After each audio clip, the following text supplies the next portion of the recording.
Dernière heure, malgré toute la pression du monde du football, Nico Williams surprend tout le monde et choisit l'équipe dans laquelle il veut jouer.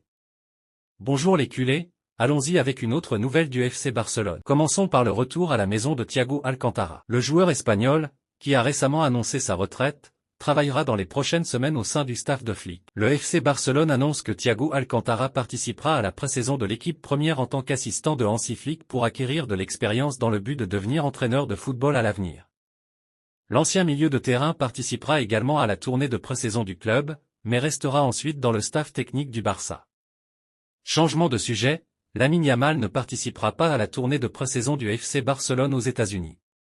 Selon le journal Sport, Hansi Flick ne veut pas surcharger le meilleur jeune joueur de la dernière Euro et lui laissera plus de temps de repos et de vacances. Les 3 semaines minimales de vacances nécessaires pour les joueurs du Barça ayant participé à l'Euro seront également respectées pour Pedri González et Ferran Torres, coïncidant avec la fin de la tournée aux États-Unis. Le Barça n'avait pas l'intention d'imposer une intégration précoce des 3 champions de l'Euro pour les matchs de la tournée contre Manchester City le 30 juillet, le Real Madrid le 3 août et le Milan AC le 6 août. Ils méritent leur repos et il est juste de ne rien leur imposer, mais ce serait bien d'avoir notre équipe à 100% pour bien commencer cette nouvelle saison. Maintenant, Nico Williams a décidé et priorise de jouer pour le Barça malgré l'intérêt de la Premier League. L'ailier navarrais est clair que s'il quitte l'Athletic, ce sera pour porter le maillot blaugrana. Cependant, Chelsea et d'autres clubs poussent pour obtenir sa signature malgré la volonté du joueur de jouer pour le Barça. Avant de pouvoir accepter son transfert, le Barça doit encore régler certains problèmes, notamment finaliser l'accord de sponsoring avec Nike, qui devrait rapporter au Barça une somme importante avec un bonus de transfert pouvant atteindre 150 millions, plus un minimum de 90 millions de variables par saison. En plus de l'accord avec Barça Vision, qui permettra à la Liga de valider que le club blaugrana retrouve un niveau de fair-play financier et puisse ainsi recruter normalement.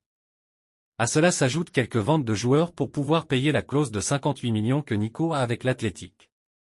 Alors, les amis, malheureusement, la volonté du joueur ne suffit pas. Le Barça le désire, mais il doit encore travailler pour y parvenir. À la fin de cette pression du monde du football, perdrons-nous ce joueur? Si cela se produit, il ne devrait pas être qualifié de traître. Il a peut-être simplement utilisé le Barça comme tremplin pour obtenir plus de visibilité médiatique. À mon avis, ce serait un échec pour le Barça. Le monde du football nous surprend toujours avec des retournements inattendus, n'est-ce pas? Qu'en pensez-vous? Restez attentifs, je vous apporterai toutes les nouvelles. C'était ma nouvelle pour aujourd'hui, amis culés. N'oubliez pas de vous abonner à ma chaîne, de laisser un like comme toujours et de me laisser des commentaires pour échanger des opinions. Merci beaucoup et à bientôt dans ma prochaine vidéo.